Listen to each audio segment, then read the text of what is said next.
Have you ever heard a conversation between two cubers? Well, if you haven't, it sounds a little something like this. Hey, I just got a new PB 3x3 single with a 12.2 AO5. No way, that's awesome. What's the recon? Well, basically, it started off with a 2 move into a double X cross, followed by 2 easy F12 pair inserts with an RU R prime, and then after that, all I had to do was a soon OLL, and finally followed by a T-perm PLL with 0 AOF. Confusing, right? In this video, I'm going to change that. I'm going to be explaining to you 10 different cubing terminologies. So let's go. Number 1, Fingertricks. Now, for most non-cubers, the way they turn is just like using full hand rotation, so it makes sense, right? Just using your hand to rotate the sides. Now, Fingertricks are like that, but a whole lot easier. What they do is they allow you to flick sides for faster turning. Instead of having to do this every time you want to turn this top face, you do this. There are many forms of Fingertricks, including flicks, pushes, like stuff like that. I don't know. But yes, whenever you hear somebody talking about Fingertricks, that's just the different ways that they turn the cube to make it as fast as possible.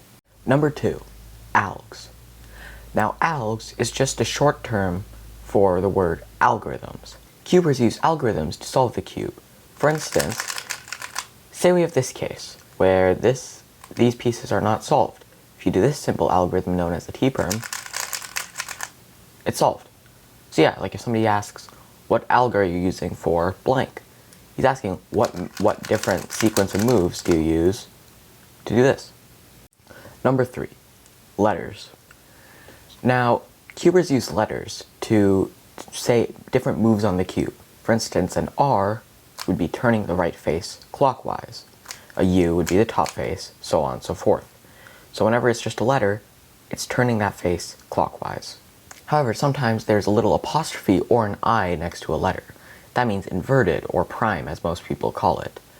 That means that instead of doing the face clockwise, you do it counterclockwise. And then if there's a 2 after the algorithm, that means you do the move twice. So like a U2 would be this, instead of just this. The R2 would be that, so on and so forth. A couple things I forgot to mention about notation. Now, each cube has different notation. Some of them have the same, but most of them have different notation. But for the 3x3, there's also a type of move called the wide move. Now, this is generally used with either a lowercase letter or a normal letter followed by a W. So that wide move is just where you turn 2 layers at once as opposed to the normal 1 layer.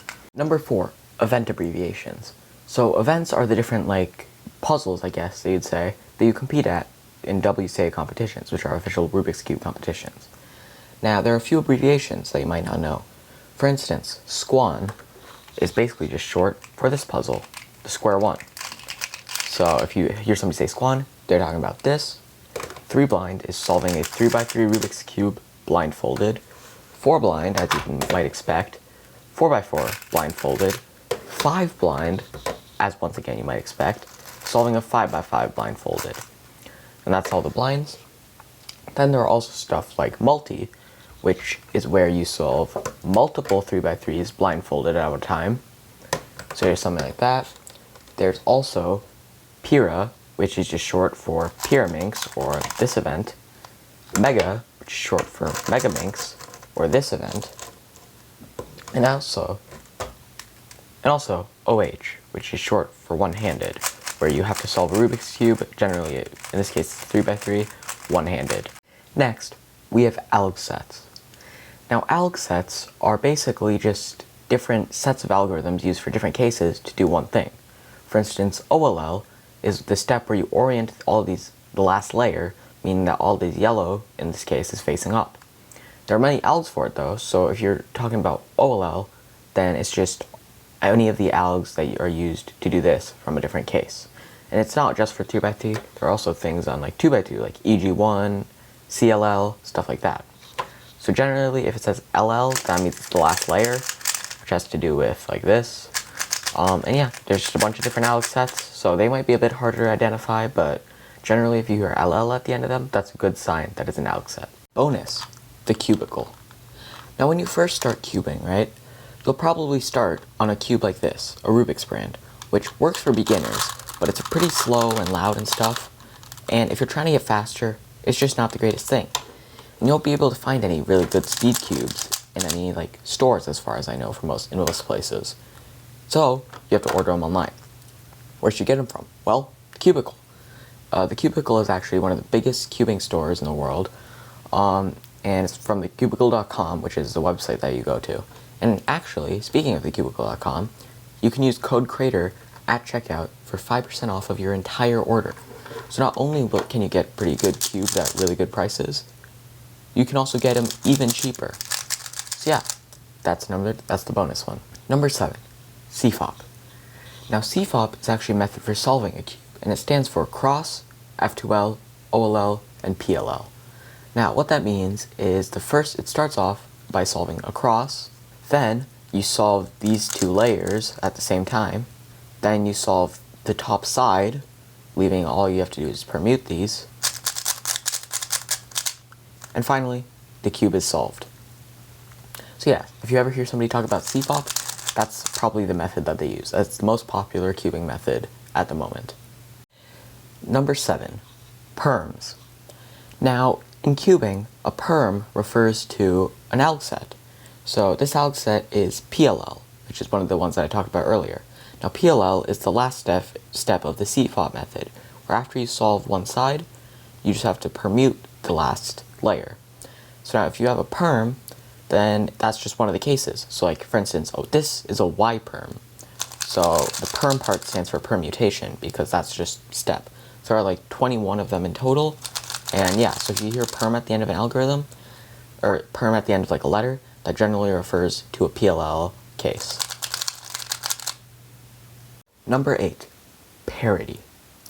Now if you go up to a cuber and mention Parody, there's like a 5% chance that they'll run away screaming. Because Parody is the bane of a good solve. It's basically just when you get a case on a puzzle that you can't normally get on a 3x3. For instance, here, you have these two edges that are flipped. On 3x3, since there's only one edge, you can't have that case, and plus, if one edge is flipped, it's not solvable unless there's another edge that's flipped as well. So this case would not be normally done on 3x3. Now for big cubes like 4x4 and 5x5, the alg is not too bad, but it is pretty bad. See? It took all that, and then you still have to solve the rest of the cube. And on 4x4, it's pretty much the exact same. But we come to this. Square one.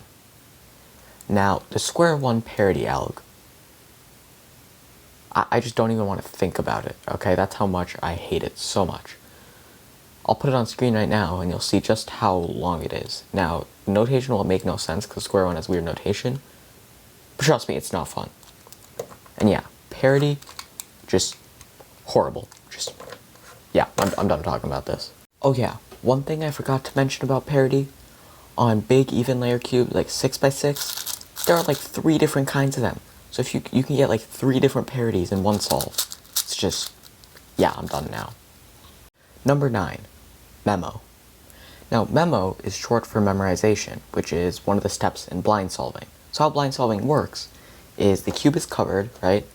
And then what you're supposed to do is right as you start the timer, or like I can't do it properly here, but when you start the timer, right, the cube cover goes off and you start inspecting the cube to memorize the entire thing. The timer's still going, right? And then after you think you've memorized the entire thing, then you put on your blindfold while the timer's still going, you do it, and then it's done. So an entire step where you memorize the cube without making any turns before putting on your blindfold, that's Memo. Now lastly, we have like AO blank or MO blank. Now AO, like 5 or AO 100, is average of. So in one of those formats, what they do, for instance, average of 5, take an average of 5. They have 5 solves ranked. You do 5 solves, right? They take away your best and your worst solves to like remove any outliers, right? And then they calculate like the mean of the remaining 3 solves, and that's your average of 5.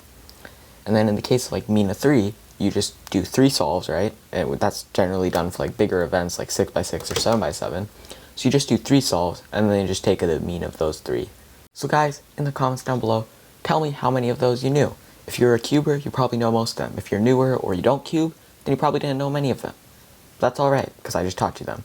So yeah, hope you guys enjoyed the video, hope you guys learned something. Be sure to use code CREATOR at thecubicle.com for 5% off. Like and subscribe for more, and I'll see you all next time. Bye!